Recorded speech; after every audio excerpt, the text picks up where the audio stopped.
D'une thèse à une autre, toujours à l'UPEN, cette fois-ci celle du chef des travaux Vincent de Paul Olela de la faculté de lettres et sciences humaines, département des sciences historiques, population blanche au Congo de 1885 à 1959, processus démographique d'une colonisation économique. C'est l'intitulé de ce travail doctoral soutenu le mercredi dernier dans une ambiance bon enfant, encore une fois en présence de Christian Chipamba.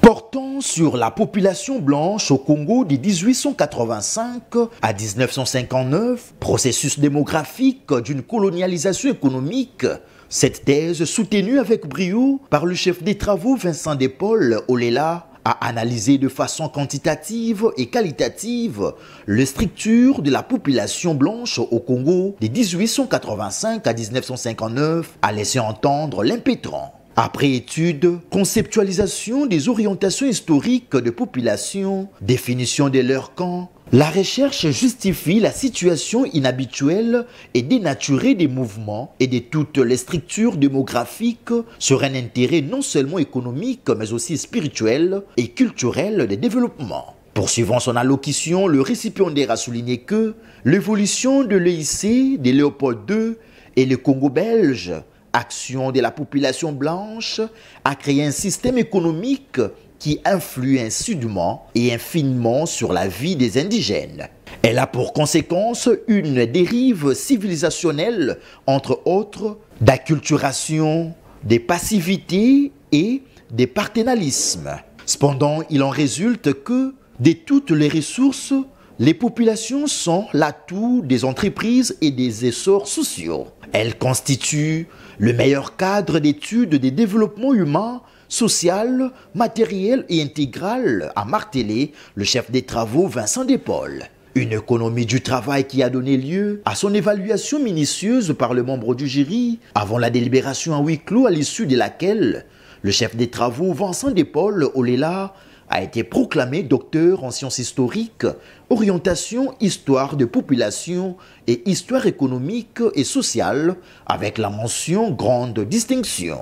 Pour la jouissance de son nouveau titre, le secrétaire général administratif de l'UPEN lui a conféré le grade académique dans une ambiance bon enfant. Au sortir de la salle, l'heureux du jour a précisé que le travail a été fondé sur la résolution des crises cycliques et du chaos postcolonial congolais.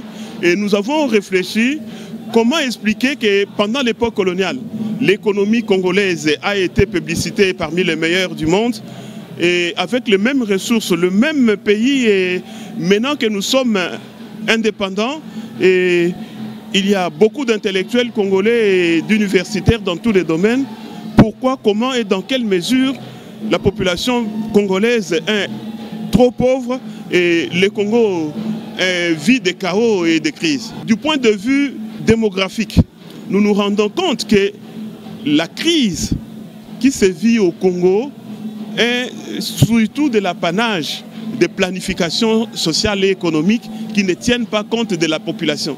Du point de vue économique, on se rend compte que le pays, pendant l'époque coloniale, la colonisation économique a été tributaire de la répartition inéquitable de revenus.